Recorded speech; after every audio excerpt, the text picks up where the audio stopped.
Is everybody ready? Do you have your beverage of choice ready for this podcast experience? I do. It's half done. I've got my Diet Coke as well. No, my coffee's gone. Oh my gosh, we took too long. Wait, the full pot that you did? Well, I'm not going to drink half-strength coffee. I poured it out. Oh. But so now you have nothing? Wait, I have water. so you drank half a glass of half-strength coffee? No. I poured the whole pot out before. I tasted it and was like, gross, and poured it out. And now I have water. Oh, okay, got it. Yeah. The other answer would have been to just drink double the coffee. Just chug the whole thing. We'll take a bathroom break in the middle for you. If it had been bad beer, that would have been my solution. Welcome to Pride and Accomplishment. My name is Cezanne. And I'm Snap. This is episode 96. That was really weird. That was tough for me to do, Snap. Yeah, and there's actually a good reason that we're doing this today, because today we have a couple of guests joining the show. So big welcome to Maeric and Azure. They are some friends of mine that I have met in a community that is probably one of my favorite communities I've ever been a part of. And welcome to P&A. Thanks for having me. Yeah, me too. Thank you. Go ahead and introduce yourselves because people might not know what your voices sound like based on your names. Hi, I'm Maeric. I am a podcaster and streamer, play a lot of games, and am the creator and moderator of said gaming community that Cezanne had mentioned. And I'm Azure. I exist in that community. And also am a co-host of a Star Trek-themed podcast with Maeric. We brought them kind of in today to have a conversation about just something that Snap and I have talked about non-stop since we've kind of been starting to play World of Warcraft. And it's this juxtaposition of World of Warcraft and Guild Wars 2, the two really main MMOs that I've been playing in the last 10 years and that Snap has played in the last couple of years. They have such a wealth of knowledge about both games just because they've been playing them for so long. So that's just a little teaser on what we're going to talk about here in a second. But, I think we want to get started by getting to know Maeric and Azure just a little bit more. So, yeah, go ahead. Maeric and Azure, maybe we'll start with Azure. Tell us about your history kind of in MMOs and in Guild Wars and World of Warcraft and kind of how long you've been playing, maybe just a brief story about maybe how you got into it or something like that. I don't know. Go ahead. Yeah, sure. So I got my start overall in MMOs. I don't know. I think around 2001, 2002. I forget the exact release date. I started with a game that a lot of my internet friends rag on me for talking about so much. Ragnarok Online. Great classic Korean MMO. Little 2D sprites running around in a 3D world. Sort of pseudo 3D world. But as far as the topics we're talking about today, I have played Guild Wars 2 since the pre-release weekend that it came out because I was a longtime Guild Wars 1 player. I didn't get in right when Guild Wars 1 came out, but I got in within the first half year, loved it, obsessed with the sort of deck building, design your character aspect of the game. That brought me to Guild Wars 2, which is obviously very different action RPG style that I love.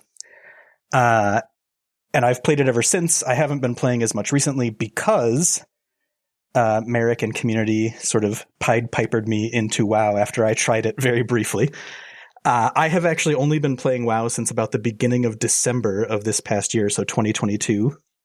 So I don't know. I've got about 3 solid months of experience. I've leveled several characters up to 70 in the newest expansion, Dragonflight, that I've been really, really enjoying. And that's kind of my history with the two. Cool. I love the deck building description you gave for Guild Wars 1. I've not heard that before, but that really does apply, I think, to the unique system. I played a lot of Guild Wars 1, and I don't know anything about the deck building aspect of it. Oh, it's in the sense that you can get, for a given character class, my go-to example, just because it's what I play, like a Paragon, I can unlock literally hundreds of skills, but you only bring 8 with you. And that's so right. It's sort of like you pick which 8 skills are going to fit what you need to do, or in the case of Paragons, you bring the only 8 skills you're allowed to bring because they're super OP. But I've always thought of that as sort of a deck building thing, especially when they added customizable heroes where you could bring a full party of 8 where you pick every single skill. That's what I was going to say, because it goes in conjunction with how you build the decks for every other character, because you run around in a party. So Yeah. it really does have a lot of that. Azure, I can't rag on you for that game you mentioned because I literally don't know that game. I had to type it in when you said it. Oh, well, Ragnarok Online, super classic Korean MMO where I think it actually has some of the best class fantasy alongside, like I love WoW's class fantasy, but you start as a little novice, you run around, you kill these little cute pink blobs to level up, and then you get to choose if you want to be like a swordsman or a mage or a acolyte or like a couple other classes. You level those up, and then each of those has two options when you get to their high levels to become like an acolyte can become a priest or something else. A swordsman can become a crusader or a knight. A mage can become a wizard or a sage, blah, blah, blah. And it's like they have like very iconic class skills. The thing that most people don't like about it is, again, it is classic Korean style MMO in that like every level is exponentially more experience than the previous one. You lose experience when you die.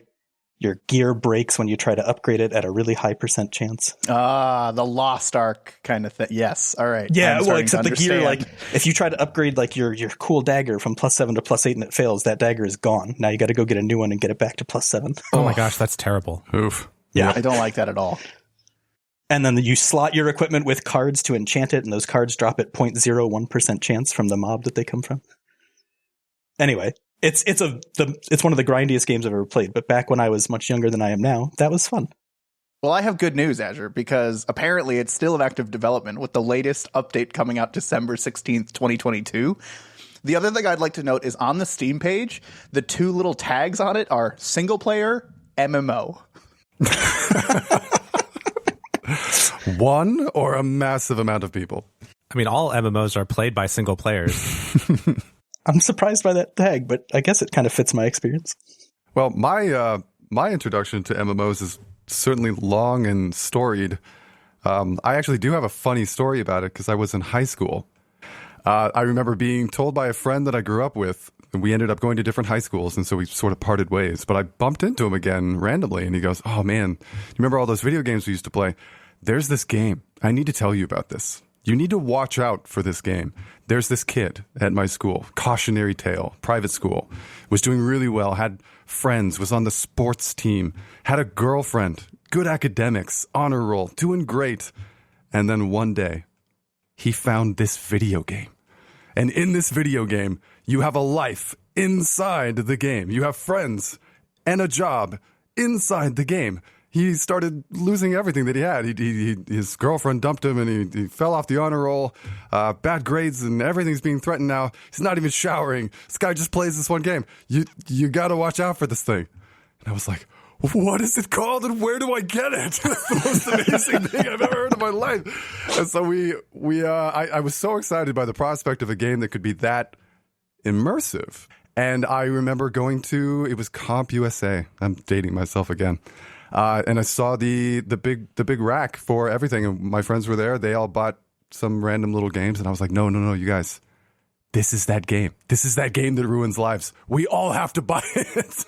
And so we did. We bought EverQuest. I've played most of like the major releases of MMOs as a genre, as a follower of the genre ever since, which definitely led me to World of Warcraft shortly after it came out, just before the first expansion, TBC.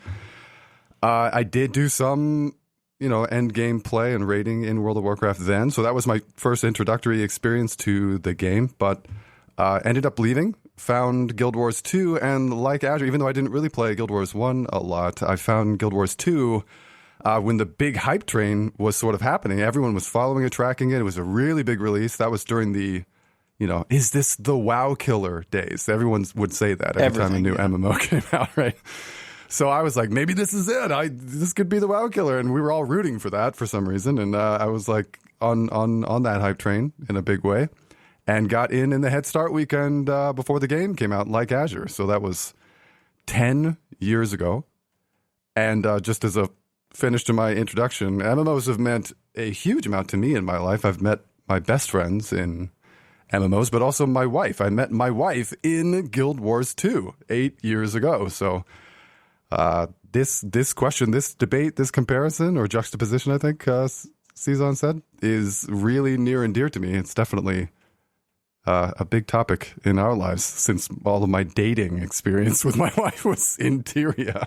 Nice. I'm not going to rehash our history. If you want to hear about it, it's in, I don't know, one of our previous episodes. But my first MMO, I think, Maeric, you recognize it as my first MMO was Star Wars Galaxies, and boy, does that have a special place in my heart. And in everyone's heart who ever played that game. In fact, in the world of MMO anthropology, which I'm coining the term, I think it can exist at this point. That game holds like an interesting place in sort of the genre because it had one of the biggest reworks. You know, like we all talk about the Multiple Realm Reborn. Which is crazy because it was the very first time an MMO ever said, you know what, this game's out. It's been out. We have hundreds of thousands of players. It's a big deal, but we don't really like the way it's going. We're gonna keep the game, but completely revamp this currently ongoing game, rework it with such significance that people came back and the class that they played was gone. I mean, certain classes were utterly removed. This game broke, you know, it was historical in how much it was willing to just sort of revamp an already existing player base. Yeah, it was. I remember those days. I left around the second one. I can't remember. There was the combat upgrade and the new.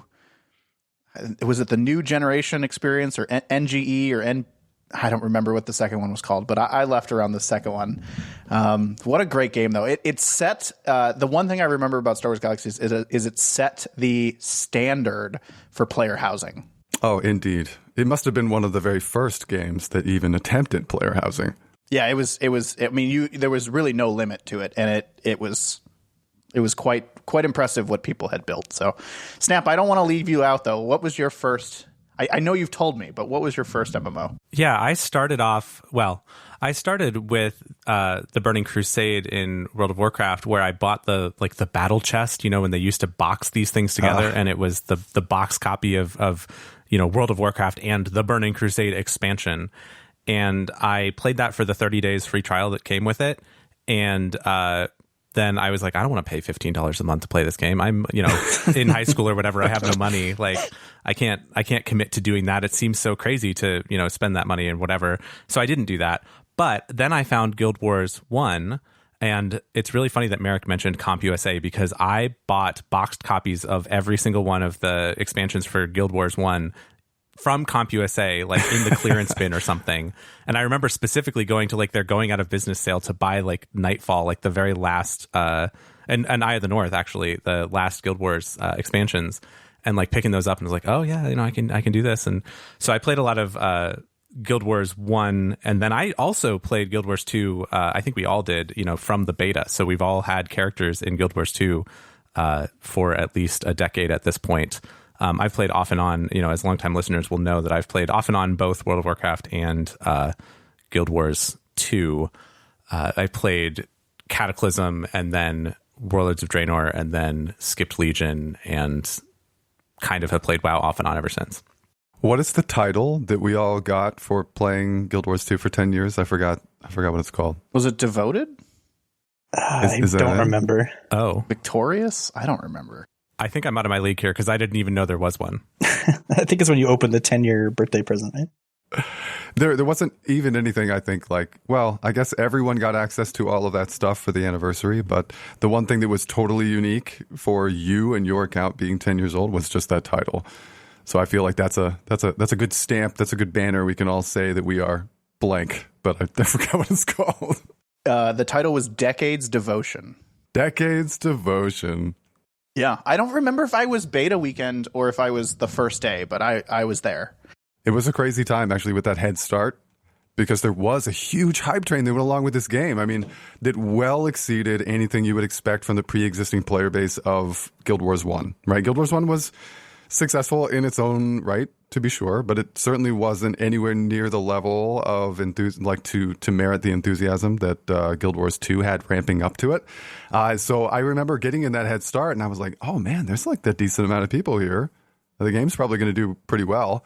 And then after that weekend was over on that Monday or whatever it was, oh man, did that fill with people. It was so significant. Like the numbers at the beginning of that opening week were just beautiful. There was people everywhere.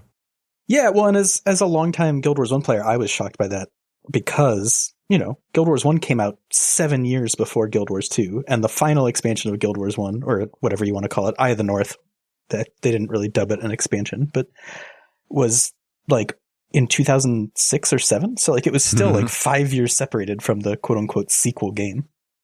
Sorry, that's not the topic for today, but like I'm remembering that first day where everyone could log in and being equally impressed and shocked by how many people were around. Did you guys do any grinding in Guild Wars 1 to try to get all of this stuff in like the Hall of Monuments for Guild Wars 2? Like they had that whole thing where it was like a big transition event where you could like, if you had done certain titles or certain things in Guild Wars 1, then you could get certain titles and certain things in Guild Wars 2.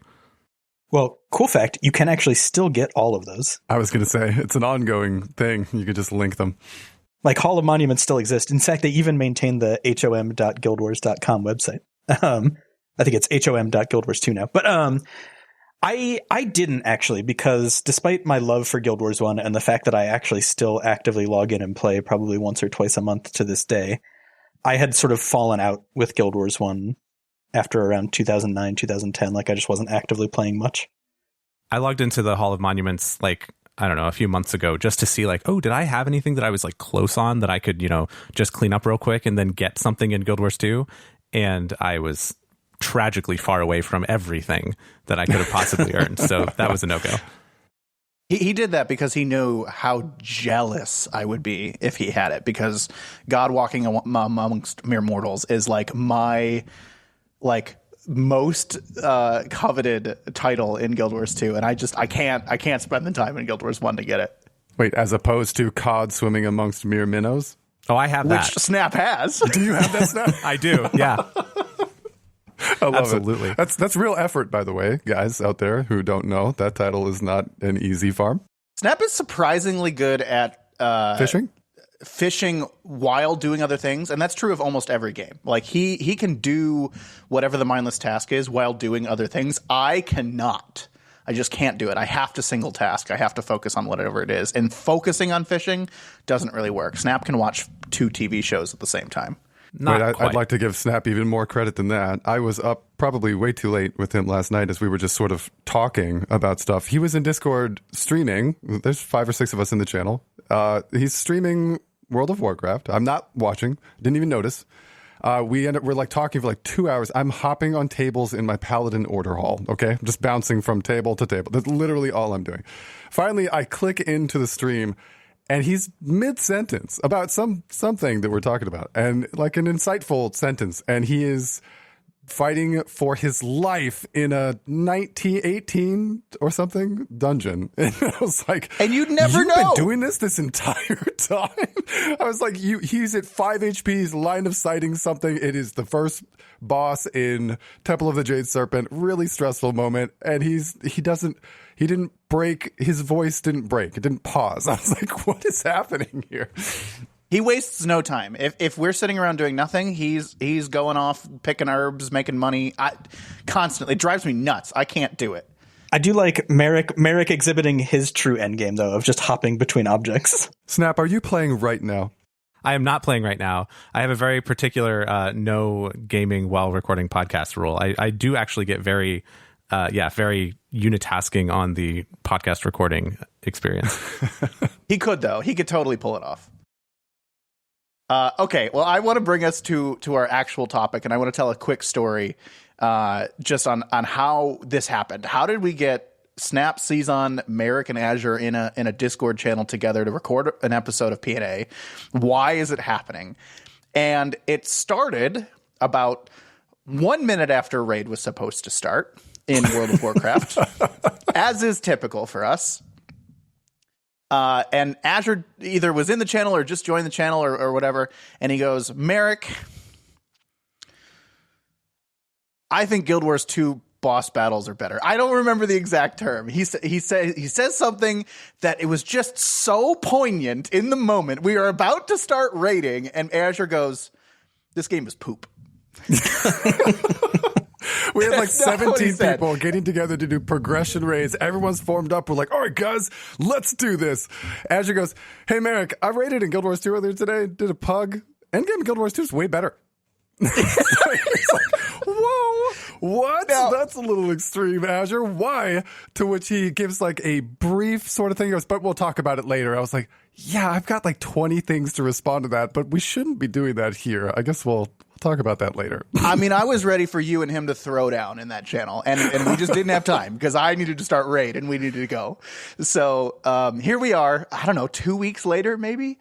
I said let's give you a platform to talk about this. I know you guys have many other avenues to talk about this, but we wanted to get you on here because Snap and I have been doing this. We've been talking about Guild Wars 2 and World of Warcraft and the back and forth on it and what we like, what I like better. I mean, I do it so naturally on comparing the two games, not because they're similar, because they're actually not, in my opinion, very similar, but because we have such recent experience with both. Yeah, I mean, I totally agree with you. I don't consider them particularly similar. I mean, like if I made a list of similar MMOs to WoW, Guild Wars 2 would be nowhere near the top of that list. Agreed. Yeah. All right, Azure, bring us back to that moment in that channel as we were about to start raid. And you said, I had just raided in Guild Wars 2.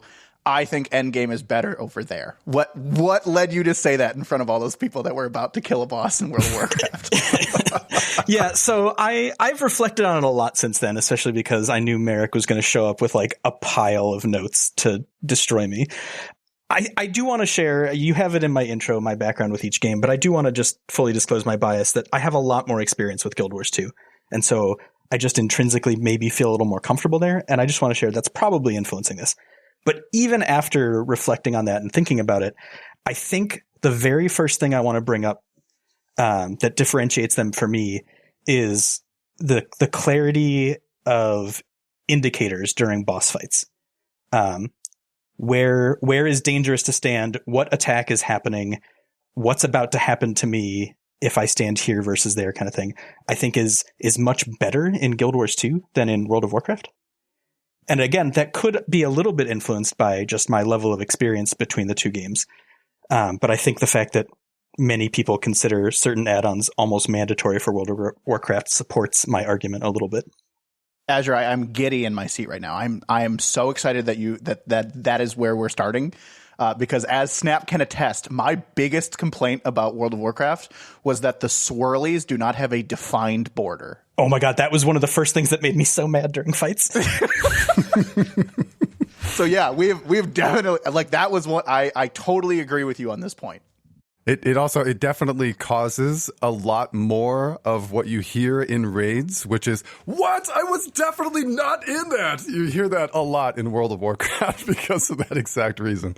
It's funny because I think, Azure, you're right. It is several things. So just to sort of round that out, anything that is a negative skill indicator, some sort of trouble that you're in Guild Wars 2 is the same color. So it's this orangey color that indicates something is bad. Not only that, I'm going to go a step farther. It's not even just that the color is clear. It's not even just that the edge is clear, but almost every single negative effect in the game shows an indicator and then the exact same time frame from where the indicator is shown to when the ability or the negative effect goes off. It's about 2 seconds. You have about the same amount of time to react on almost every mechanic in the game. It is very static and reliable. Yeah, and the only ones that I can easily think of that violate that are the ones where the indicator fills, which is obviously a good timing indicator for you. Right. And they added something, it's rare, it's only used in a couple of situations, but there is another one that has a different time mechanism, which is the really quick red ring that shoots out first as an indicator. Do you remember when they added that in the later raids? I think it was Wing 6. The first time we ever saw it was in Twin Largos. There's the big ring that goes out and then a shockwave. Yeah, the sort of like pulse that goes out to warn you. Yeah, exactly. So there's that, which felt very odd because literally every negative effect before that was played exactly the same way. But I think what you're speaking to is like real reliability. You can absolutely know where it is, when it is, and exactly what it looks like. In World of Warcraft, you would say like, oh, I see this effect on the ground. I don't recognize it. It's green. Yeah, that could be good. It could be bad. I don't know. So unless you actually know everything, there's a question mark there. Oh yeah, and like a lot of the indicators that look very similar could be soaks, could be spreads, could be, I don't know, other things. I'll say that I think that I don't like the Guild Wars telegraphing system because it's so samey. Like, I think it's kind of boring. Like, I think when you have this thing where it's like, okay, here's a circle that has a solid line and you just have to stand inside or outside. You know, sometimes there's arrows that point you in or out, which is nice. Like, I'm like, okay, I know exactly what to do when I haven't paid any attention to this, fight or anything. I've never been here before. It's obvious that I'm supposed to stand inside here now versus I'm supposed to stand outside here now. And then Season's talking to me. He's like, oh, watch the embroidered circles. I'm like, I can't pay that much attention to the border of this circle right now. Like, I'm just trying to make sure that I'm in or out of it, because that's a very WoW kind of thing, is like, I can quickly identify this arrow is pointing into the circle, this arrow is pointing out, but that's all I can do as far as recognition. And I think that WoW actually does have a little more standardization to it than you're giving credit for. But I don't know. I don't like the Guild Wars ones. I think WoW has more standardization, but there is so much more. Like, because those colors of circles mean something. It's the type of damage that's happening. Kinda. But to a point, but there are so many more there are so many more telegraphs or different kinds of telegraphs in World of Warcraft, in my opinion. And I agree. I would agree with both of you. I would agree that it is quite varied. And I think if you play Guild Wars 2 for long enough and you realize it really is just one, right? So if it's even 3 or 4, of which World of Warcraft is significantly more than that, it feels way more varied than in Guild Wars 2. But I think it speaks to something Snap said, which has really been getting me. I think that it speaks to an overarching, and this is actually going to be attached to a really significant point that I want to bring up later, but I think it really speaks to an overarching feeling of immersion that I really appreciate in World of Warcraft. I understand from like a practical level, you can be like, I want to rely on these mechanics. I want to know from an instant exactly what it is. Even if I've never seen this fight before, I know what a circle looks like because I see it in every game. I know that it's that same color orange, which means it's bad. I can pretty much rely on the fact that I just need to get out. And I can also rely on the fact that I have 2 seconds to get out. So there's a lot of things you can rely on. I on a practical standpoint, for completion of a boss encounter with a little preparation, I can totally agree. And as a longtime trainer in the raids in Guild Wars 2, I probably gave a really bad introduction to me and why I come to this discussion. But I've done really end game, really high level raiding in Guild Wars 2 for a very long time, and have trained constantly for years. So I as bringing new people into the raid scene, those kinds of things I like, as a trainer. I like them because it makes it a lot easier and more reliable for new raiders to get a grip on. But for me personally, on a selfish level, I have really appreciated a lot of the different nuances in combat and in raids in particular for World of Warcraft that make it feel more dangerous, more immersive, more of that raid fantasy being kept alive, if that makes sense. Well, and I can get behind the idea there. Like Snap said, it feels like more, I think you said realistic or realish. And I think I knew Maeric was going to support that idea from the get-go. I personally appreciate the standardization, and Maeric just shared his training background with you. And let me share with you my reason for liking the standardized telegraph approach is because the most exciting moment I ever had in raids was right when they first came out. There wasn't really dedicated PvE groups outside of just speedrunning dungeons and some fractal stuff back then. I had just come back to the game after a substantial break. I was a big time world versus world player, so like big scale PvP with a guild that ran with about 20 people. We heard about these raid things coming out, and we decided to take 10 of us. We brought a couple of our support players from our world versus world group and some of our big backline damage dealers. And we went in and fought Veil Guardian and beat it in our first, time doing it, not the first pull or anything, but we beat it in the first night we tried because we had a bunch of incredibly skilled players who were really good at reading what's going on the ground around them because of the large scale PvP experience they had. And that translated in a really unique way that I think PvP and PvE don't in a lot of other games. And it was an incredibly satisfying experience because we didn't have to learn. We had to learn a couple things. Like, we were World vs. World players. We didn't know what green circles meant. There's not really friendly AoEs in World vs. World. So we didn't stand in those the first few times, which, is the new meta now. You don't go to those green circles. But back then you had to. And we figured it out. We learned. And we progressed through that boss pretty quickly because we knew how to dodge AoEs and stuff like that. And we knew what they all meant. And I don't know, I found that to be an exhilarating experience. And if I had to learn new telegraphs for even just like every third boss, I would get really annoyed. I think again, the telegraphs are more standard than you expect. Like the ground swirlies are generally get out, and everything is a get out unless you learn otherwise, which, just like you said in Guild Wars, it's the same kind of thing. There's one that I can think of. There's two soaks, right? There's one in Algathar Academy right now where it's the green circle that is different, right? It's like a perpendicular to the ground cylinder that you have to stand in to do a heal or a cleanse or whatever. And that's very different than the brown kind of swirls on the ground that you have to stand out of. And similarly on the one raid boss that has the red soak, they do have some kind of visual language to that. Oftentimes there's too much going on to really pay a ton of attention to it. But I do think those things are laid out in a more consistent way than we may understand without doing critical analysis of it. Well, and that's why I want to give credit to the fact that it may just be my lack of experience with WoW that leads me to thinking that they're much more confusing than they are.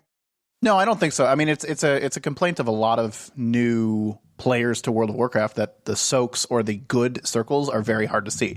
The difference, Snap, is actually that they're embroidered circles, which are good in World of Warcraft, right? They have a little swirlies on the outside. And that's true of the soaks in raids and even that the green good circle in Algathar Academy. So watch the edges. They're embroidered. I actually think that this is an interesting discussion because I think it speaks less to the fact that WoW is convoluted and more to the fact that Guild Wars 2 is incredibly simplistic. There really isn't any variation. So it's like one thing and it's very, very obvious. I was trying to think in my own head about even just like raid exposure to mechanics, doing LFR for the first time and seeing what I thought would be, how easily indicative it was of needing to get out or get in. And I was thinking of Taros, right? Like the big brown soak versus the brown death, which happens, there's difference between those two AoEs, and they're obvious to us now, but they weren't at all in that first moment. The red soak that you end up needing to bring to the pillars in Council, the two lightning blue soaks that happen in Kurog, there's a lot of different ways that even just that same mechanic can manifest itself. And at least for a brand new player, it is whether or not us who have a little bit more experience at this point can say that, it feels pretty obvious. On a regular basis, how often do you see somebody in one of those raids go, I got a circle on me, and run away from everyone and just die alone? Right. They don't want to kill everyone. Yeah, they're trying to be good. That was going to be the point I was going to make, because I have yet to go through an LFR where I haven't seen that happen during at least one of those circles. Yeah, it's definitely a common occurrence. I think I would agree with you on this point, Azure, that what you're saying is definitely true. I would, however, being on my side of the argument here, I still believe that it is actually a positive thing. I have enjoyed that level of skill expression, which I think is another interesting and nuanced topic when it comes to this. Like the being able to recognize that, knowing what it is, having to learn it for each fight doesn't bother me. I kind of like the process of progression that I have experienced, and I feel like this has added to that rather than detracted from it. It feels like everything, each individual fight is individualized, feels different, and has a different flavor to it, even if it shares some overlapping mechanics. And sometimes that can be done with even something so small as like a color of an AoE. I would agree. Well, okay, no, I wouldn't. I'm going to take that back. I disagree because I know very few people outside of one particular person in your Discord who don't run an add-on to help tell them about what's coming up. So is it really skill expression if you have an add-on that says get out or watch your feet? I want to jump in and talk about add-ons as its own topic here and kind of move into that as a discussion, because I know that everybody has interesting thoughts about that, and Maeric has an interesting kind of journey of his opinions of add-ons. But maybe just to kind of keep everybody on the same page, Season and Azure, you guys came into WoW pretty fresh, and I know that Season, at least, you use the rudimentary add-ons that are in Guild Wars to do like Arc DPS and the mount thing and all of that. What was your kind of thought about add-ons in WoW when you started, Season? Okay, so I tried World of Warcraft in Shadowlands. You know, I got a max level character, and I had done, I don't know, maybe a week of Mythic plus dungeoning. I went about the add-on experience in that time all wrong. I had downloaded everything that people told me to, and it was just terrible. So putting that aside, right? I kind of got into WoW again during Dragonflight. And I took a different approach. My approach here was I want to install add-ons that help me do something to help me do or to overcome a problem I'm experiencing it. So I always thought about, okay, I want to see this on my screen, or I want to be notified when this happens, or I want to, see an indicator for this kind of thing. And then I sought an add-on out for that problem. And I would say that helped me experience the game a little bit more in a natural kind of way.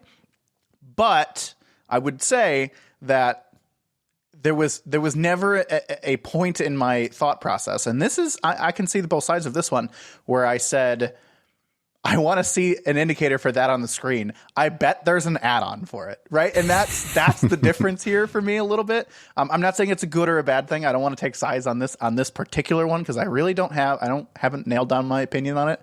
But that's the approach I took for Dragonflight. That's very relatable. I have that same thing. Did you want to hear my take on that first, or did you want to give your stance on that, Snap? Oh, I've been an add-on person with WoW forever.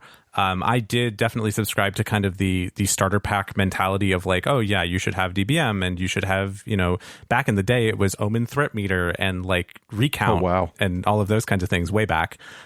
So I would have kind of the recommended add-ons, and then I actually didn't have weak auras for the longest time, and then I did get them, and then I like those as well, but I have really appreciated seeing the add-on landscape through Season's eyes and through the eyes of a new player who is actively deciding not to kind of go for the must-have recommendation aside from DBM, and I think that Azure is going to have a lot to say about that, but I actually I have a bunch of add-ons, and I like my add-ons, and I've used Titan Panel forever, and I'm just now in Dragonflight not using Titan Panel for the first time in a really long time, and that's been freaking me out a little bit. But yeah, I mean, add-ons are great. I love them. I think they're a great part of the WoW experience, and I am always a little bit confused when people are like, I refuse to install add-ons.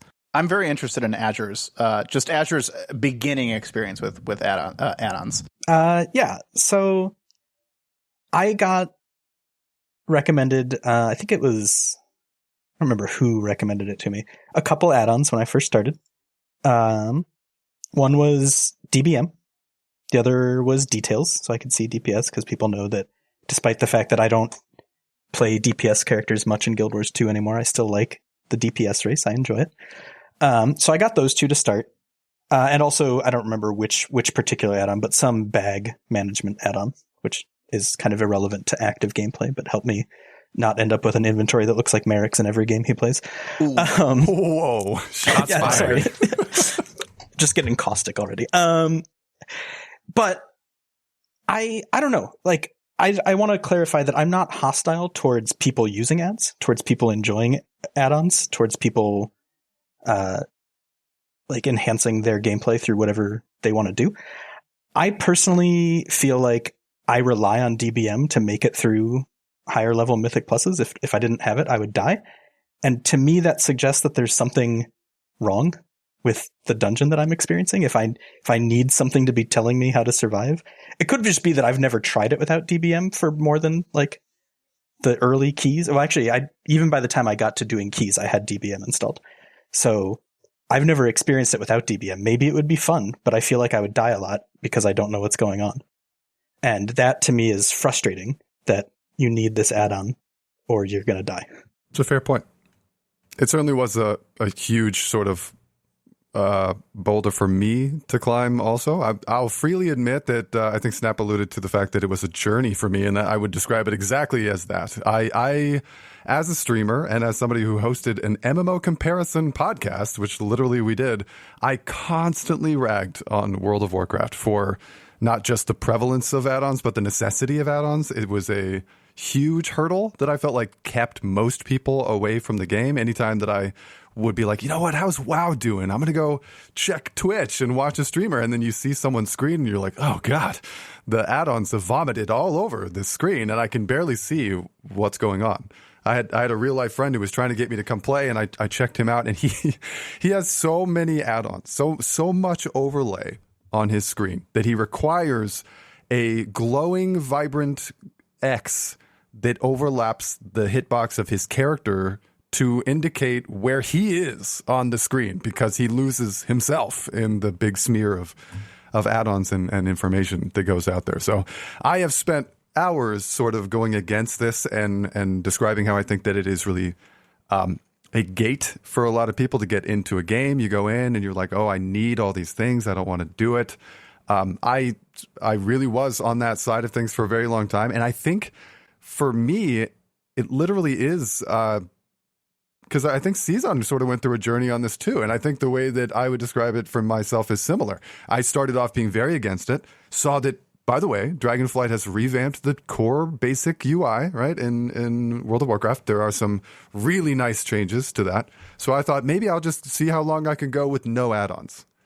And then decide, okay, I kind of want this add-on, right? Like I know for sure that I want a DPS meter. So I get the DPS meter. And then as the next thing goes on, I'm like, well, I could use like a bag improvement maybe, or I wanted an add-on to make like the text chat bigger. And then I thought to myself, add-ons have gone crazy.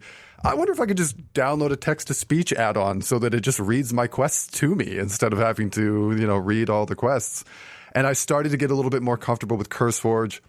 Mostly what ended up happening was that I realized that in World of Warcraft, there is a ton of information all the time that you can or cannot access. And so when you're doing dungeons like Mythics, where things start to get more difficult, there's these affixes or whatever, it is not just helping you keep track of your own stuff, that's information, but it's also helping you keep track of what's happening to you, that's more information. When something's about to happen, that's more information. Or what someone else has used or has available to them, that's more information. So you have to decide, how much information do I want? And when you first walk into a situation like that, it can be really daunting. You're like, I did it in Guild Wars 2 without any of this stuff. I don't need any of that. And it's fine. And I actually believe, Azure, that you really can go farther than we probably allow for or give credit for without the need of add-ons. But I would say that some of the nuance of this discussion comes in when you think about the level of difficulty that this game has to offer. And I think that really has to be part of the discussion. Because in Guild Wars 2, there's nothing that like we could conceive of all of that information being given to us that we have in World of Warcraft in Guild Wars 2 through add-ons. We could conceive of it, but we don't need it. Why would you need any of that information? I think what ends up pushing people to finally decide to download those things is that even in just like the dungeon experience, you are going to reach a level of difficulty where you decide, it's going to exceed your skill, period. That's going to happen. Like, that's what's crazy about this game, is that you will find that ceiling for yourself and go, oh, this is where I need to start working. And you decide, okay, it is worth it to me to get as much on my side to make it possible as can be, to be able to push myself a little bit farther than I would otherwise. That was my own personal journey anyway, was that I decided those add-ons are great and fine because they're not cheating my way to trivializing content. They're helping me gain access to content that is so hard that I want every bit of information I can possibly get. And I think that is separate from Guild Wars 2. I think that the vast majority of people in the end game in Guild Wars 2 would probably experience something similar. I don't think that they would need add-ons, and I don't think that the difficulty level ramps up to a point where it would feel that important. Maeric, I have a really pointed question for you that I think you're the only one here, someone correct me if I'm wrong, that has done Harvest Temple challenge mode progression. Do you feel that more information in the form of add-ons telling you other people's skill availabilities, cooldowns, things like more information in the ways that we have in World of Warcraft, would those have been helpful to that progression? So a lot of the information for the cooldowns and the other things that we sort of utilize often in World of Warcraft, probably not.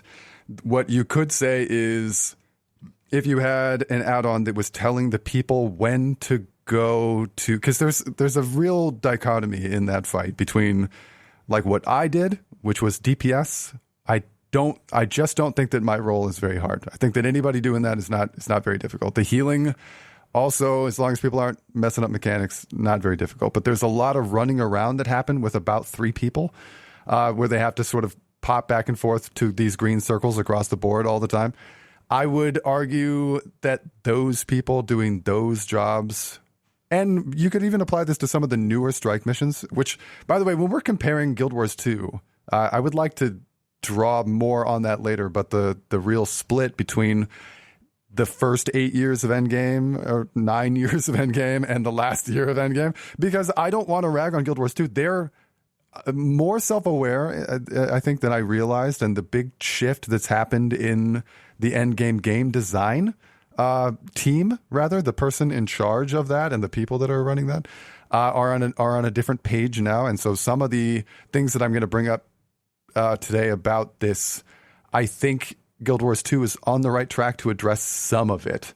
And I would argue that the new strike missions are probably where you would point to that. Like the new Lion's Arch strike mission, I could see a DBM timer being really advantageous for things like that. So yeah, that's a fair point. There are a couple of times where that might be beneficial were it to be allowed. Timers are a thing in Guild Wars 2. I have yet to see someone use them in HTCM, but I use them a lot in Doom, right? The greens timer, and Blish HUD has timer add-ons. And that is something I use a lot. Well, and to be clear, I do too. Well, I don't use it for greens, and I use it when I'm doing, or when I used to do training stuff to help me call and stay in the fight. If I'm the one doing the mechanic, I usually don't use the timers because I find them distracting.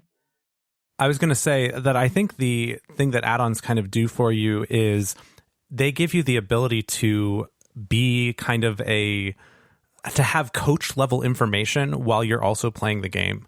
Like, you could have somebody that was a dedicated coach for your M+, like if they watched the streams of all 5 people and like really paid attention to the boss telegraphing stuff and like, what are the targets of all these people? What are they doing? What debuffs do these people have? And all that kind of stuff. And they could call it and they could say, Maeric, you got to, decurse. Oh, Azure, you got to ice block. Oh, whatever. Like, you could say all those things. You could have somebody calling all of that, but the add-ons kind of give everybody the chance to participate while they're doing hard content. Like it lets you it gives you that nudge to say, oh, you got to get into that, you got to get out of that. I mean, when we're doing raid calls, yes, granted, the person that's doing the raid calls is probably just parroting what DBM is saying, but like they could also be a person that was paying really close attention. Like if you watch the Race to World First stuff, they have a coach that's not playing, that's doing all of the voice calls, and because they are taking their full attention and just watching the telegraphed moves and stuff like that. So I think that the add-ons really give a level of accessibility to the harder content in WoW that Maeric was just talking about. So I really like that analogy, to be honest with you, the coach level information while still being in the game playing yourself. And that one analogy may have turned around some of my opinion about add-ons, I'm not going to lie. And the fact that, like you said, it makes it just more accessible for more players. So I'm turning around a little bit.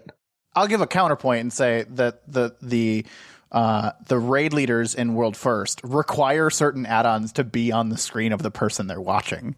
Sure, so that they get that information. Right? They can't gather that information from what they're watching unless they have those add-ons on screen. So yeah, a little column A, a little column B there. I do like the idea of kind of giving that information and presenting it in a very kind of in your face manner to make your own decision. When I'm in raids versus when I'm in Mythic Plus, I'm putting more stuff on my screen, right? I've actually got a comment in Discord once when I was streaming the raids on, I don't understand how you play with so much on my screen.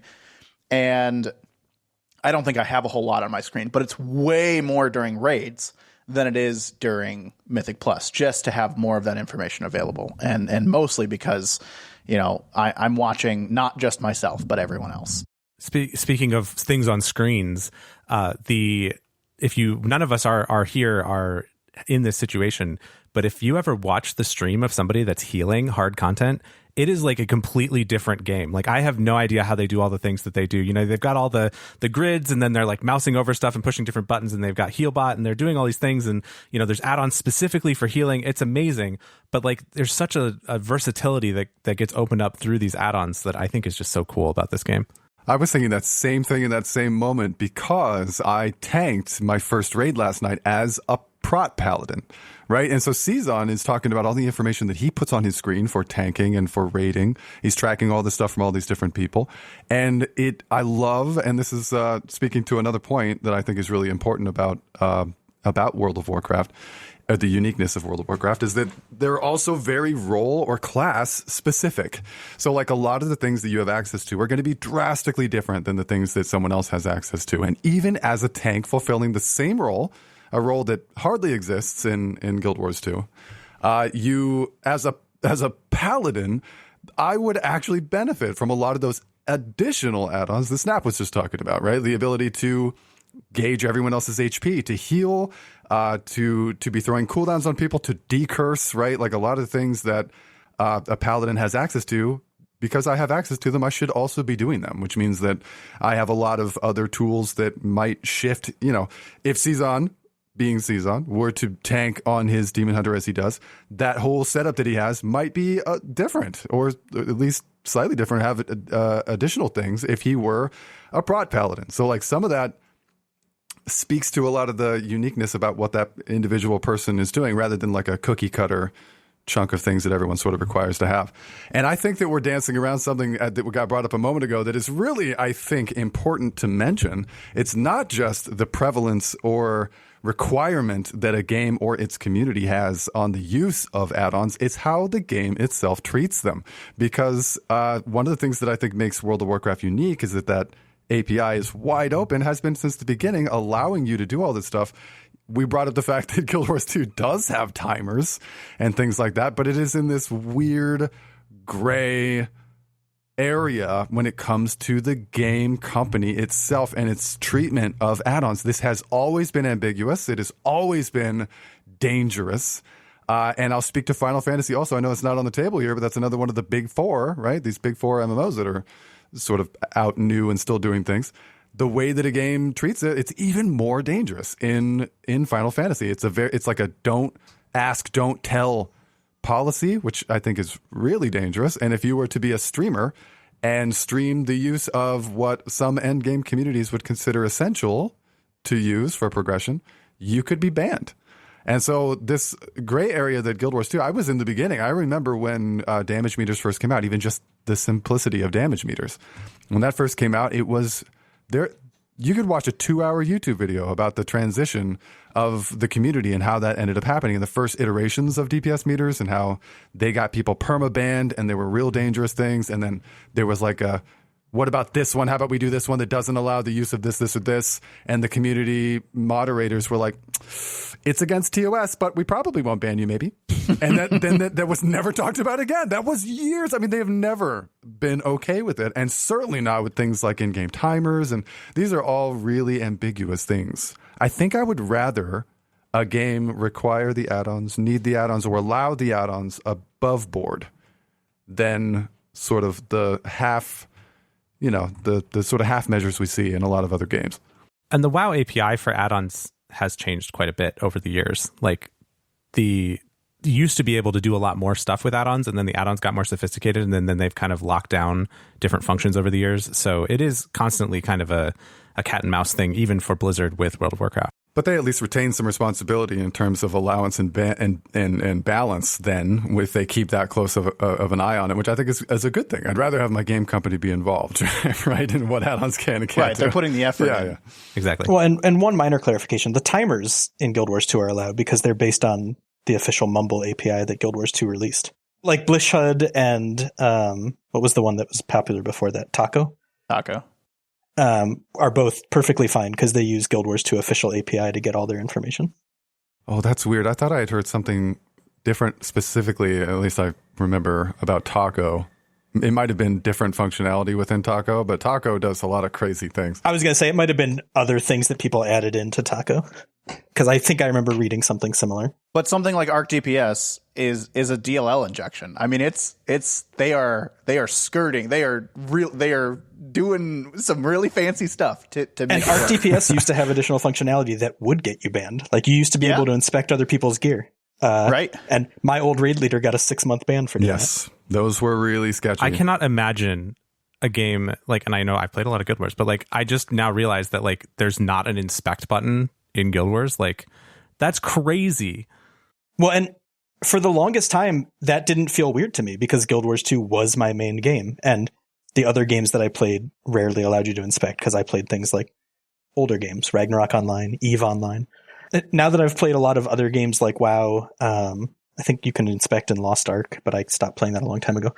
Like, it does feel weird going back to Guild Wars and realizing, like, when I recruit pugs, I don't know, they could be wearing 6 different runes that don't do anything together because they need 6 out of 6. Yeah, they really might. Well, and based on my old experience back when my old raid leader was inspecting people, they often are. Yeah. Hey, can I share an interesting and funny anecdote actually about my first MMO, which was EverQuest? EverQuest came out in 1999. It was really early in this whole scene, and you can inspect other people. But here's the flip side. This is what's really interesting. When you inspect someone, it says on their chat, it tells them so-and-so is inspecting you, ... Oh my. And it culturally was considered exceptionally rude. No one kidding. would allow that to happen. They would back up and be like, what the heck, dude? Like, they would literally say that. It was culturally expected for you to PM someone and ask their permission to inspect. And if this was not just like a weird little offshoot of like my corner of this game, like this was literally a huge MMO, and it was exactly that. Everywhere you went, it was very rude to inspect someone. So it just shows that. I love that. It's interesting, right? I mean, it speaks to a lot of the change in culture, I think, among MMO gamers over time.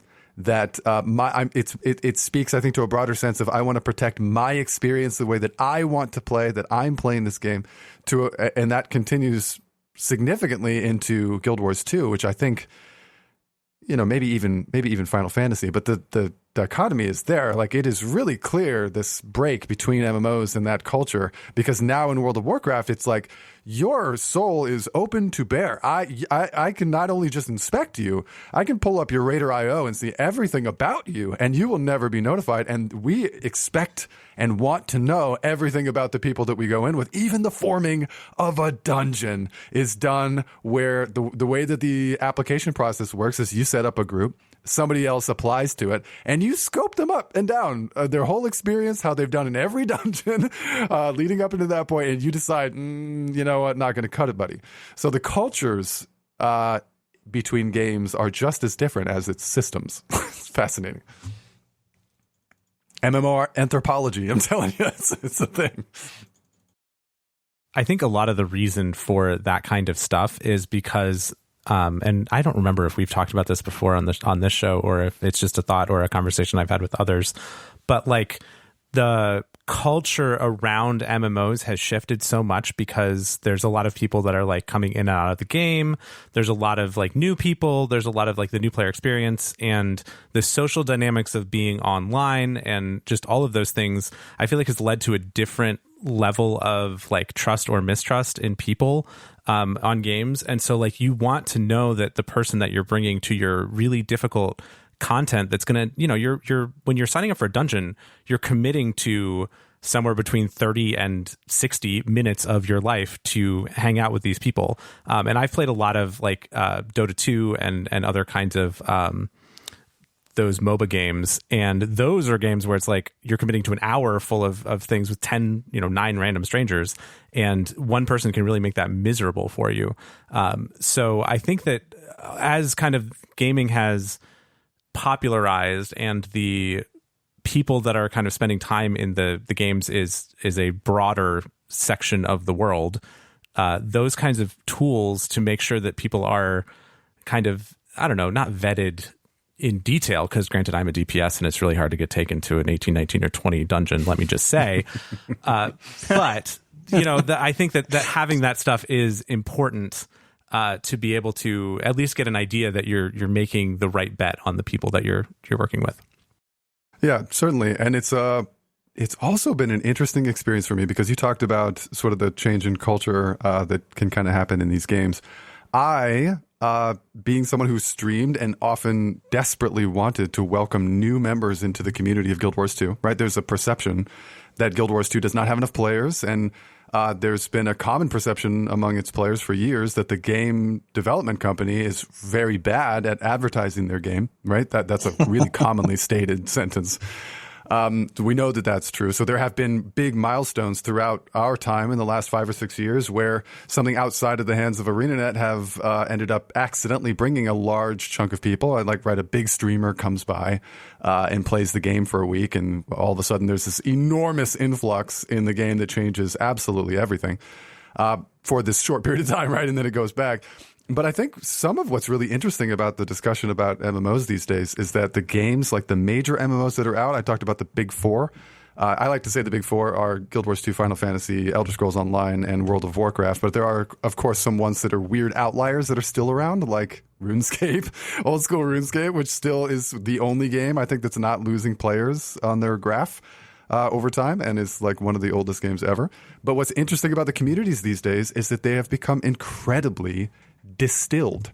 The same amount of players for the long shot, it just kind of feels to most people like the new players coming in without some sort of direct cause, right? Without some sort of big marketing campaign, some sort of change, are very rare. Since I've been in Guild Wars 2, I always would get so excited, like, oh, you're new to Guild Wars 2? That's awesome. Let me welcome you to this game. And they'd come into my chat and be like, oh, is this game still going? I thought this game died. Like, I used to hear that all the time in Guild Wars 2. And then I come to World of Warcraft, this game that no one could be thinking is dead. And I go into new streamers because I'm trying to make some new friends in the community of WoW. And I'm like, hey, I'm new to the game. A bunch of my friends and I just started. And they're like, oh, new players in the World of Warcraft? Wow, I didn't think anyone new played this game. Like, welcome. Like, everyone, because these games, the major four, including these outliers even more so, have been out for like 10 plus years. The genre of MMOs is so interesting and fascinating because it's like if you go to a store and you're like, oh man, should I buy the new FIFA or should I get the new Zelda? It's like, well, I'm just going to buy both because why would you not? But in terms of MMOs, it's a bizarre thing because we basically trade around a single pool of players. They're like, you're not really playing multiple MMOs for the most part. I know some of us here are a little odd in that regard, but the average MMO gamer plays one at a time. So the success of one means the failure or decline of another. And so what ends up happening over 10 plus years is that people kind of find what works for them. And they've really formed these almost unchangeable opinions. When I go to Guild Wars 2 and I talk about WoW, they're like, oh God, I've all these terrible things about WoW. Oh, no, I've never played it. It's like, well, okay. Guild Wars 2, I have found in World of Warcraft also, but for completely different reasons, the communities are so insulated and have heard this same echo chamber stuff for like a very long time that they really think that their way is the only way. And I get this a lot in the discussion that I'm going to bring up in pretty soon about the comparison of vertical progression. Oh my goodness, that is such a polarizing topic. And Guild Wars 2 players can't even see a possibility of that being good. Like, it's just, and that's because they found the game where their particular sensibilities and what they're looking for and hate just so happen to work well with Guild Wars 2. So there's a lot of players that go to Guild Wars 2, they burn out, they stop playing MMOs, and then they come back to Guild Wars 2. And so it's really an interesting distilled experience with some of the player bases. That is one topic I really did want to crack open, is the vertical progression conversation. I'm super excited for that topic. All right, open us up, Azure. Go for it. So starting off with what Maeric had just said about the opinions that communities have formed about each other, I think it makes sense that the entrenched people in Guild Wars 2 have specific opinions that differ from the people entrenched in WoW. And it's like you said, it's because those gamers have found the system that fits, I don't want to say their personality, but their motivation style. And I have played both styles of games. I've played vertical progression games in the past, although again, new to WoW, and I've played Guild Wars 2 for as long as humanly possible. And I don't know that I have a strong preference outside of the fact that and this is super personal to me, I'm not making an argument that the system is one way or the other, but my sense of motivation is if I'm having fun with a game, that's the only motivation I need to play it. Like, I played Guild Wars 2 for a long time without ever improving my gear, because once you get Ascended gear or Legendary gear, which is the same quality, you can't improve gear. And that didn't matter to me. I really enjoyed the people I was playing with. I liked the fights. I liked even just running around the open world, dodging mechanics, messing with boss or like elites or whatever mobs. And that was enough for me. Vertical progression for me is not a turnoff. It's not a problem, except for the fact that I find that sort of external motivation of like, got to get better gear to get better at this, to get numbers bigger, to move forward. It doesn't kill the game for me, but it leaves me a little less motivated, or at least having a little bit less of like the joy experience that I like, or at least it shortens that joy for me.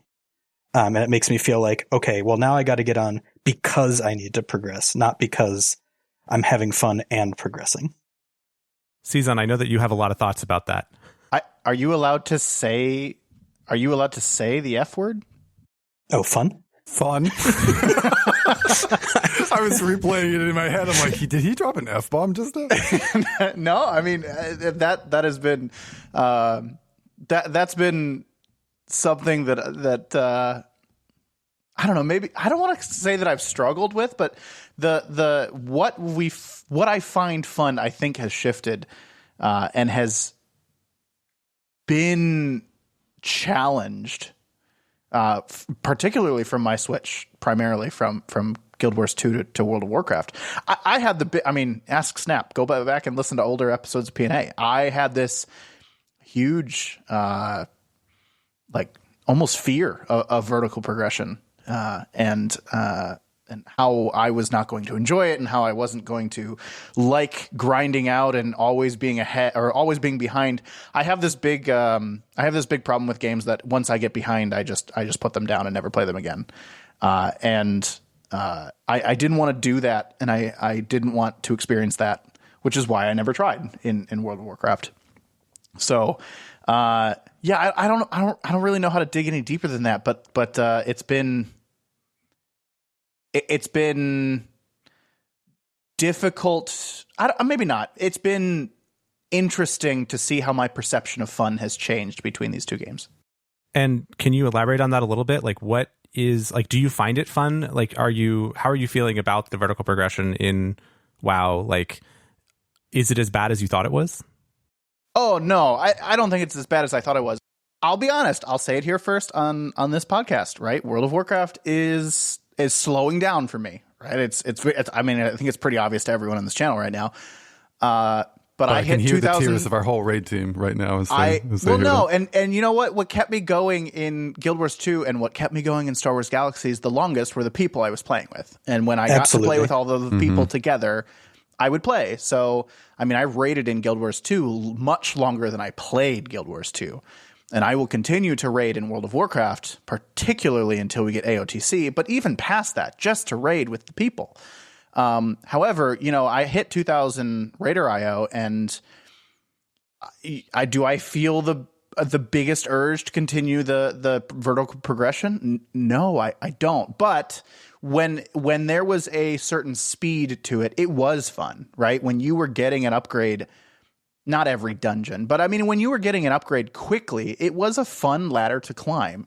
When it became work, it kind of changed. I think C's that description fits exactly what I've been experiencing, and I'm not even as far along on progression as you. Like, my Radar IO is under 1700 still.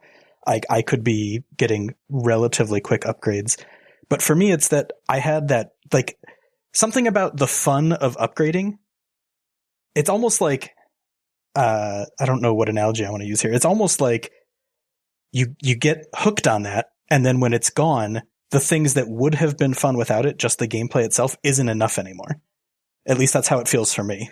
Yes, because the gameplay itself, and wow, Azure, okay, maybe it's happening. The gameplay itself maybe was more fun in Guild Wars 2. What? I mean, I agree. I mean, really, right? When it comes down to it, if you don't have anything supplementing the gameplay, the action oriented combat in Guild Wars 2 maybe was a little bit more fun. I don't know, maybe not, because I'm not playing that game anymore either. So neither am I. But I'm gonna let everyone else weigh in on the progression stuff before we get to that, because my last big point that I wanted to make sure we talk about is the action RPG stuff. Have you unsheathed me? Am I ready to go? No, I want to say one more thing. Before you start, because there has been something that Snap and I have been talking about a lot, and I don't know if Maeric or Azure have things to add on to this. Maybe Snap has more to tell me on this. But because I have slowed that progression, I have had this huge urge to start an alt, right? And to do it again, right? That's where like my mind goes is, I lost that hit, right? Like I need to go find something that allows me to feel that progression quickly. I'm in the same boat. And I was going to say, I think you two are in lockstep here again with this. Yep. That's the same for Azure. But the other side of it is any time I spend on an alt is not time I'm spending on my main, which means I'm not progressing this thing that is near the top, but is progressing more slowly. But at the same time, I get the progression more quickly when I'm playing an alt. And I mean, it's a very stressful balance for me right now. And it's just an added level of complexity to this because of the vertical progression, right? Every moment you spend is a moment you're choosing to spend on one character or another. My advice on that topic is that once you have a character in the level or the range that you expect it to be in or that you need it to be in, like you have a Demon Hunter. The Demon Hunter is a good tank. You're good at playing the tank of the Demon Hunter. Like you're fine. If you put that down, as long as you're not trying to push mythic rating, like you're probably at the eye level that you need to be to do the rest of the heroic rating that you ever want to do. Like just for you specifically. But I think then if you want to go to an alt, that's fine. Like the alt can come up and then you have flexibility and then you have different play styles and then you have different roles that you can fill. You know, you can play DPS, you can play heal, whatever. You play different tank. You know, you kind of you open up the breadth of that and the different gameplay styles. So I wouldn't feel too guilty about the like every second, ticking by is a second I'm not getting the next 0.1 eye level for my Demon Hunter. Like it doesn't matter. I couldn't agree more with that. I think at this point you can say once you've hit about 400, that's as high as you need to be to appreciate the expansion period. Things that people go up and well beyond in that for is really just to go that extreme push that people do for like mythic rating or like really high keys to try to get a certain point. But in addition to be able to try some variety, just get to experience different classes, because I think that experience is even more rewarding in WoW than in most games, because different classes are just so fundamentally different in the way they experience the game that it's a worthwhile experience to sort of just try something different. But in addition to being able to see the game from a different lens and try different roles, there's also the ability to have whatever it is you're doing still be meaningful, right? So like if I had my one character, right? If I'm like you, Cezanne, and I have my one character that's 407 or whatever it is, and I have my friends go and do a normal raid night, I don't really want to go. Like I get it. I know for sure I'm not going to get anything. I could go because I want to help. I can go because I want to practice or flex or whatever. But having, as I do, I have 3 different characters in sort of 3 different brackets. There's always something that I can bring that keeps that experience alive that you were talking about the excitement about getting something new or something cool. Even if we do LFR or normal or mythic or higher keys or low keys, there's something I can play that will be a different experience, but then also still get rewarded for the content it's doing. But I would like to first of all, I really want to thank all of you for using the term vertical progression. You're all so positive and PMA, and I really love you, because 99% of the player base from Guild Wars 2 would be screaming a term that no one has even said here in this chat, which is called gear treadmill, which has got... I think that's a positive term too, but okay, maybe that's just me. It is literally, dude, it has such a stigma, right? There's such a negative stigma with the term gear treadmill. It is such this ugly thing. And certainly, as we were talking about the distillation of gaming communities in Guild Wars 2, there is no dirtier term. You cannot say that without people rising up in rejection of this concept as a whole, because, I mean, they've been playing Guild Wars 2 for a long time. Obviously, the horizontal progression does not bother them, and it probably saves them from a negative experience that they would have had in World of Warcraft or Final Fantasy or ESO or other games that have a more vertical progression. So it makes sense that after 10 years, they're condensed enough that all those people kind of agree that that's a bad thing. But the flip side that I would like to bring up to this is the other term that has not been used that I think is probably one of the most iconic differences between the games for me and has made this entire swap feel so good, is that vertical progression is created by meaningful itemization. That's what I'm going to say. And the itemization in a game is so significant. Not just for MMO, I say a game in general, because it is such an essential RPG experience. Any kind of RPG, whether it's action-oriented or turn-based or all the way back to tabletop, right? Sitting on a table and playing D&D. The essential experience of I'll play this and you play that and you play this and we'll all combine all of our skills, go into the dungeon, see if we can get to the bottom of the dungeon and slay the dragon and then loot the dragon hoard, right? What did the dragon drop? And then get that cool thing that is somehow meaningful. That is a trade-off that you make with a lack of vertical progression. When that boss drops, when that open world meta event is killed or this huge dragon is threatening the world, you're going to get 2 greens and a blue. Right? At the very most, you're going to get an Ascended. If you're super Omega lucky, right? You're going to get an Ascended. But what is an Ascended except the exact same thing that the green, blue, and yellow were, just with a couple more stats on it. The item does nothing and changes nothing. The only real expression of itemization in the game can come in terms of runes, which have been just homogenized to the point of just doing passive increases. The moment you get to max level, your gear does nothing, and then and it's all the same, right? It's literally all the same. Every chest is the same. It just the stat allocation is different, and in the end game you can just change it freely. So it really is totally meaningless. And then you don't get something that is special or cool. So and to me that is such an essential, iconic experience of the D&D-esque RPG element, so that if I get to the bottom of the dungeon and I slay this big fiery breathing dragon, this is the example I give all the time, which I think is hilarious. You slay the dragon and it drops the giant flaming fiery sword of dragon decapitation that shoots flaming dragon heads at the enemy as you swing it. Like there's something cool and epic and unique about that is really awesome, right? So like I'll give you an actual tangible example of World of Warcraft right now.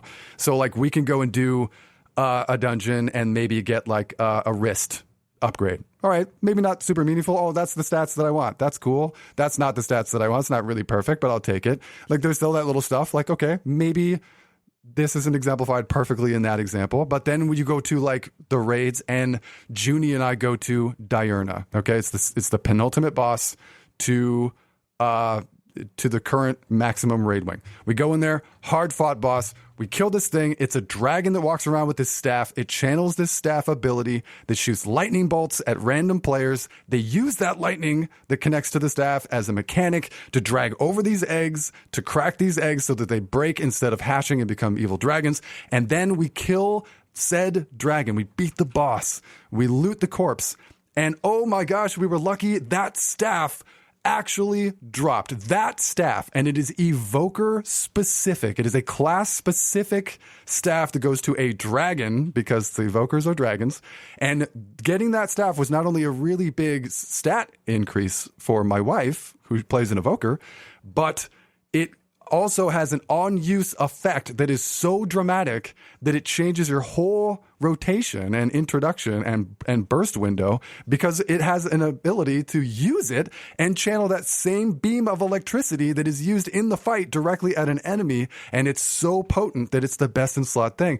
This itemization makes for such an exciting experience. You drop something unique, magical, special, game-changing, even rotation-changing. I mean, these are things that I think often get overlooked when we're talking about gear treadmill, because that really just kind of feels negative. But what it really is advanced, unique, specific, like tailored itemization that has been so important for making games good all the way since Diablo 2 or whatever, the simple game that you play over and over again because the itemization is so good. So for me, that's been a huge part of like the excitement of this gearing process. I love that. I want to see what's in that dragon chest.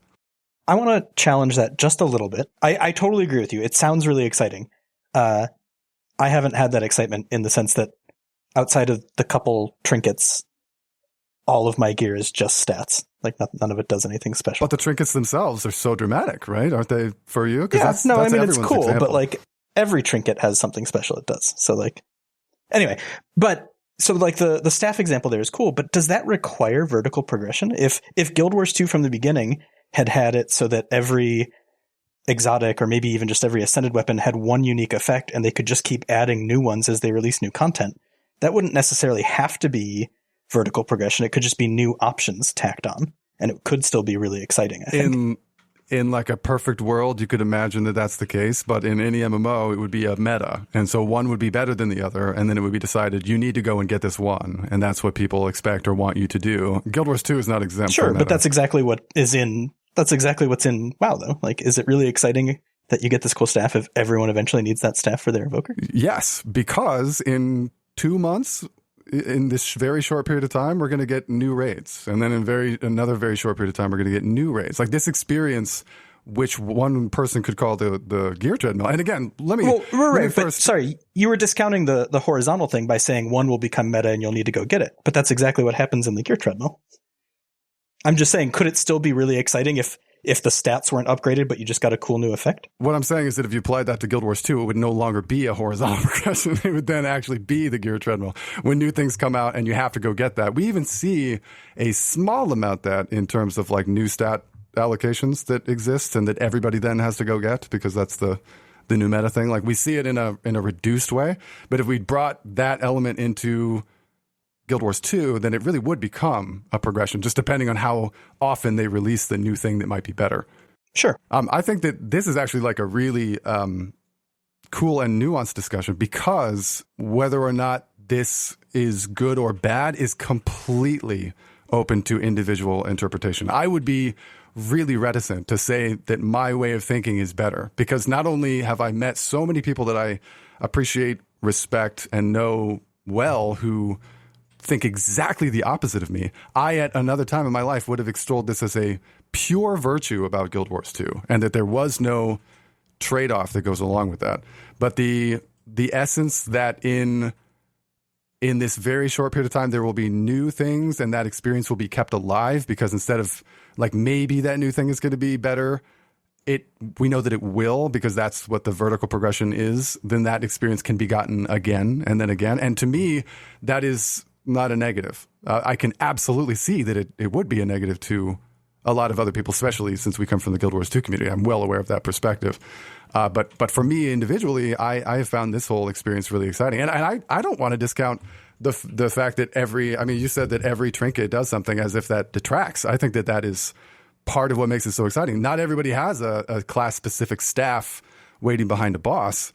But when I get a new trinket, sometimes it dramatically changes the way that I play. Like getting Storm Eater Spoon fundamentally changed the experience of my rogue in like a really cool and unique way. I've been enjoying that aspect. Oh yeah, no. Sorry, I didn't mean to discount the trinkets. I'm just saying outside of those two trinkets, my experience with vertical progression has literally just been stat increases in every other slot. Like I don't have anything unique or cool. That's been mine as well for Demon Hunter. I mean, if you go look at best in slot, lists for Demon Hunter, it's highest eye level and biggest stats, kind of.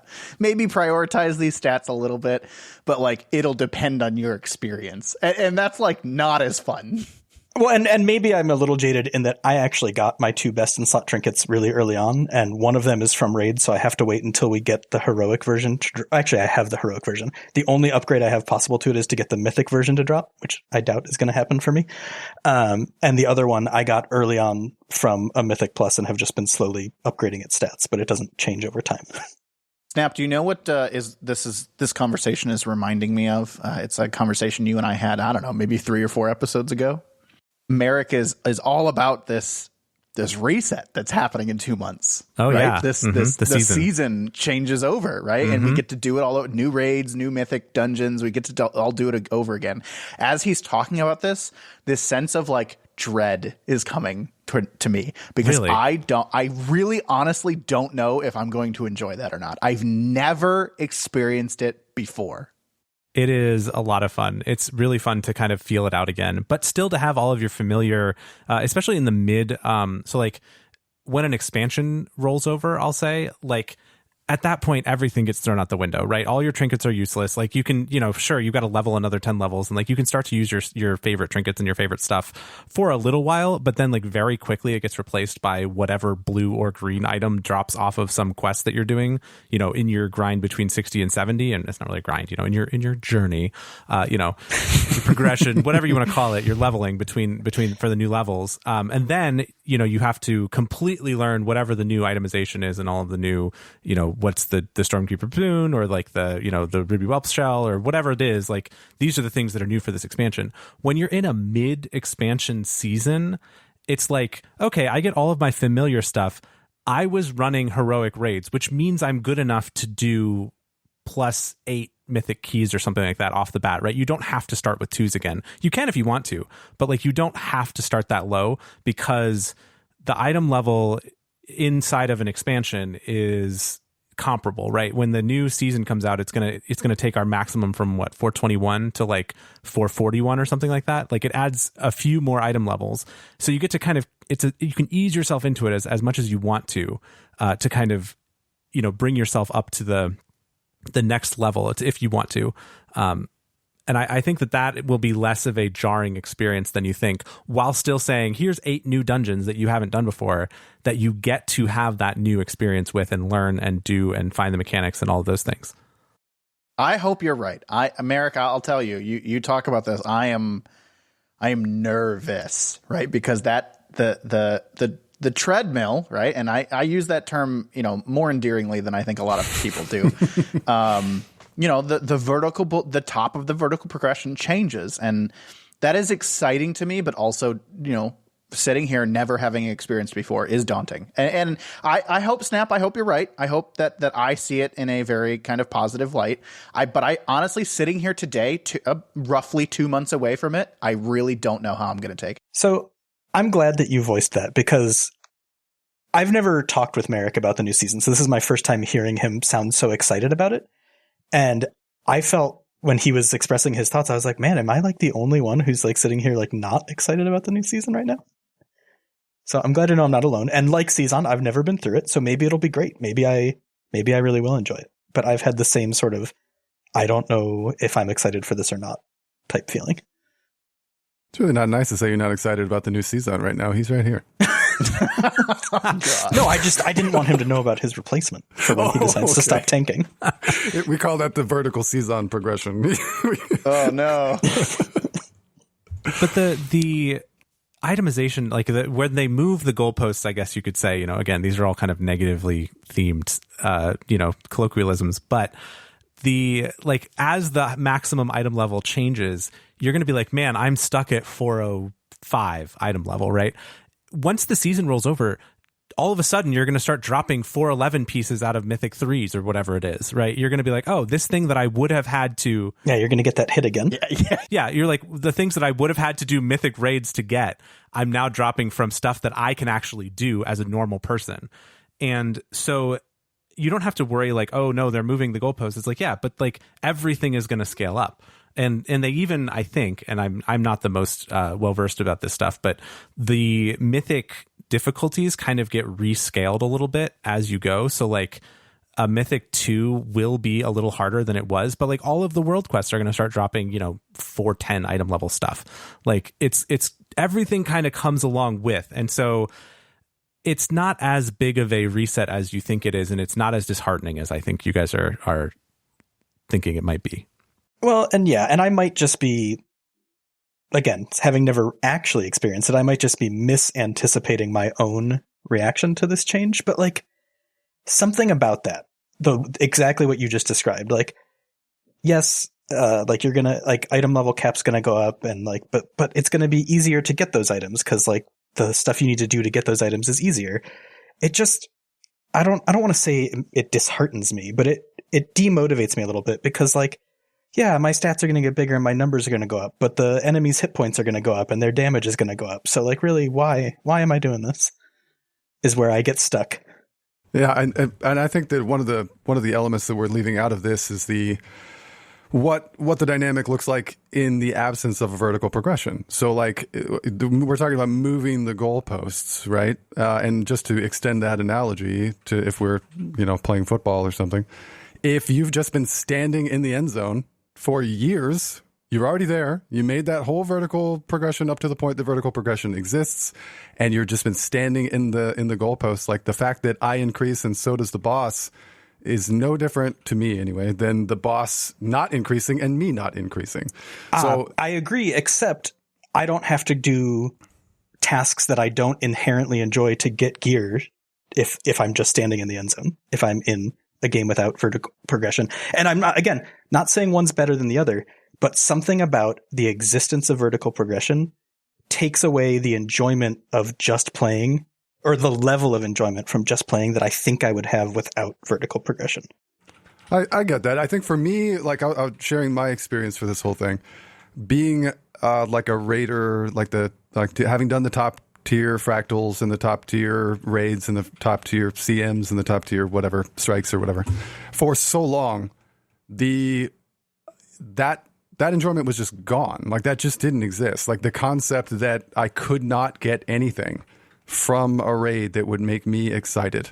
Really, what it comes down to is I was just doing the content. Like you said, like the progression makes you feel as though just doing the content that you liked is less fun.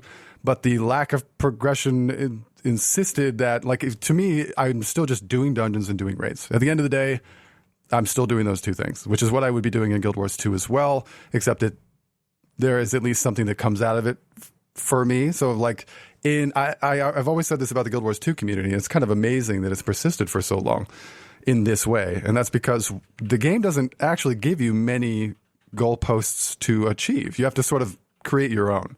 So for some people, it's like, I want to speed clear. I want to be a speed clear champion and have records, which are, great personal achievements, I suppose. But the amount that is required to do anything in the game is like a fraction of what they're forcing themselves to do just for the sake of doing it for fun. Or you could also do it because you're a streamer, or you could also do it because you're a trainer and you want to help other people. So the people who have been raiding for a very long time have all found one of 3 or 4 different reasons to keep doing it.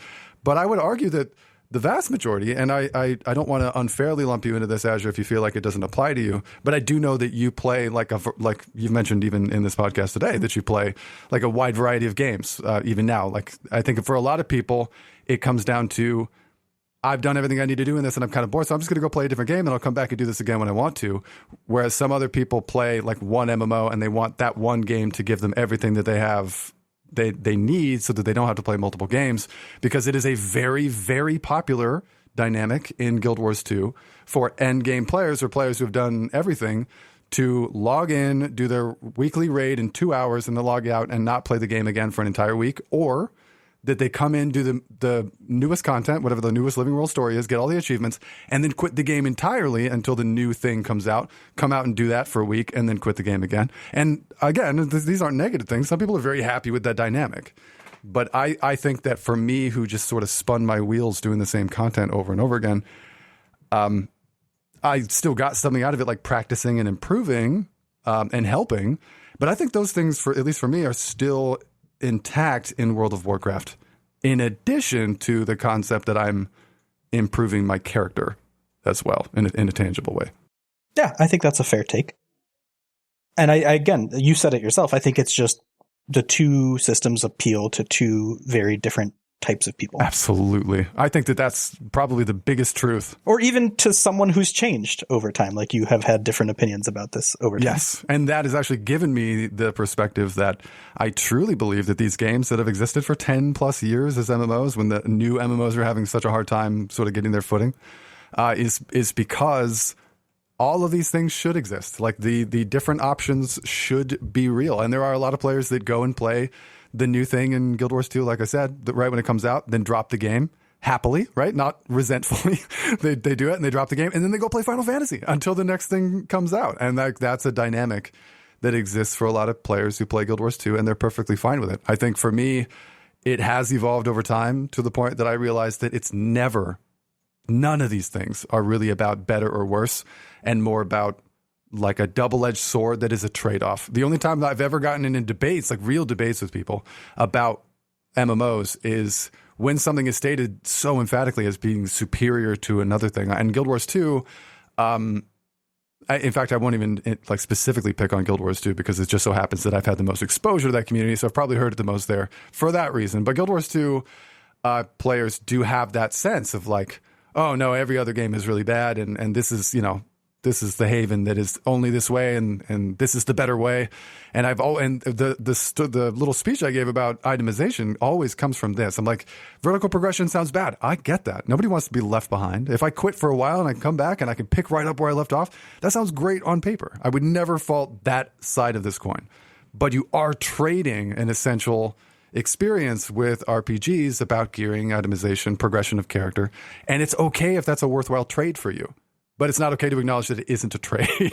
So that's where I've gotten into, not with Azure, but just in general with people on stream. Sometimes people feel very strongly. But I think you're right. I think it really is both. It just depends. As someone who has bounced in and out of WoW several times, I played Shadowlands for the first 2 seasons and then kind of fell off of it because it started to become too difficult to continue to progress with the amount of time I was willing or able to put into the game. I think it's totally fine to kind of come in and out of that. I am so excited that right now we have a group that is doing consistent raids, that we have a raid night, that we're, or multiple in a week, depending, that we can say, hey, we're all getting together to do this thing. And I think that's super fun. And I haven't had that in WoW for, I don't know, probably 5 or 6 years. And if I get to the point where my real life gets busy and the only thing I can do is kind of jump in and do some raids with people, but it's people that I like to spend time with and like the game I like to play, then I think that that's a fine style and a fine thing to do. And so I think that it really just comes from what you want to do. And like, going down to playing a couple times a week, yeah, sure, that's fine. If other people want to play a lot, that's also fine with them.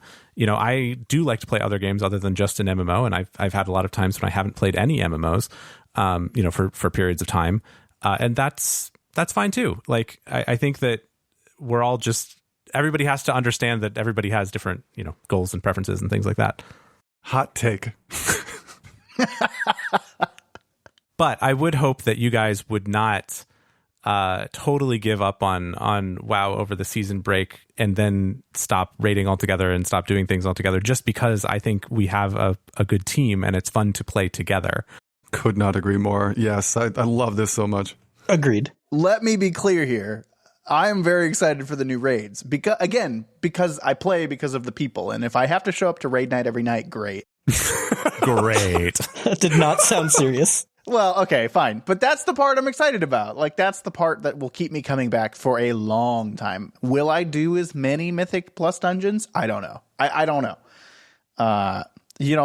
When you said that, hey, you're going to start getting gear quickly again, that was, I don't know, that was a tease of like some quick progression there. And that was enticing. But I worry that, it's going to fall off a lot faster. So yeah, no, do I plan to at least try? Absolutely. Do I plan to keep raiding? Absolutely. Like that's not a question. Oh, even though I guess as with everything else Cezanne has said about the new season, I'm 100% in lockstep with him. Like, I don't know if I'm excited about redoing progression, but even if I'm not, I want to be able to raid with the group, and I'm very excited for that. I'm so glad to hear that. I have also had a lot of fun doing this whole thing. Obviously, like, we have hosted our raiding community for years. So we've done this sort of weekly, get these groups together, do raids, I wouldn't call it progression, but, like training for people, getting up there, trying to get new players into the game mode, which, by the way, I think is another real difference between the games, just sort of like how the community finds endgame and how invested they are into that. That is a really interesting split between these two games. But as a general, experience, I have not had anything like this either. Snap in a very long time. The concept of like a solid group of people coming together and working on on progression as a group. I would say, and I think Cezanne brought it up earlier, this sort of HTCM progression that I had. That's the closest that's been the case for. I think that was the only thing that gave, raiders of that caliber some pause, something to work on over time, which is cool. I don't think that it could really be considered progression in the same way, but I think I've been really grateful for like our team, for the fun that we've had as a group, and sort of everyone getting together and having a good time every Saturday night. That's a really cool thing. I would be really bummed to lose that too. Wait, okay, so Maeric, you just said, I wanted to talk about the other thing about getting into raids and how the two communities see it very differently, but what you just said is very interesting to me. Why is HTCM progression not the same as what we're doing here, right? Like, yes, someone else has already beaten it. Yes, there is a strategy for beating the boss, but like your group that you were a part of and groups that exist out there today that are still attempting to get an HTCM kill, why is that progression different than, say, our group trying to get a heroic Raz kill? Okay, at this point, I'm just going to jump in right now because if you haven't been looking at your watch, we've been going for an hour and 40 minutes at this point, and I think it would be a good place to kind of stop on this question and maybe pick up next time. I think that's a great idea. We knew when we started this episode that we were going to have trouble keeping it under, I don't know, an hour, 2 hours. But we put a hard limit at 3 hours. And, just a little teaser, we got there. We got there. So this is a great place to stop. We're going to pick this question up right where we stopped next episode, which comes out March 30th. Like I said, we've got an hour and 30 minutes more of content, more conversations with Maeric and Azure. It was a great time talking to them, and don't want you to miss out on the second half of the conversation. In the meantime, if you'd like to get in contact with us, you know where to do it. You can join our Discord by going to discord.pnapodcast.com. If you'd like to find our show notes with a link to Ragnarok Online, or see any of our older episodes, you can visit our website at pnapodcast.com. That's P, the letter N, the letter A, podcast.com. If you enjoyed this episode, we would love if you could share it with some others that may enjoy it as well. If you're here from Maeric's MTV community, we really appreciate you listening to this episode, and we do hope you'll come back for the second half of this conversation. And if you're a regular listener, thanks for listening, everyone. We'll talk to you next time.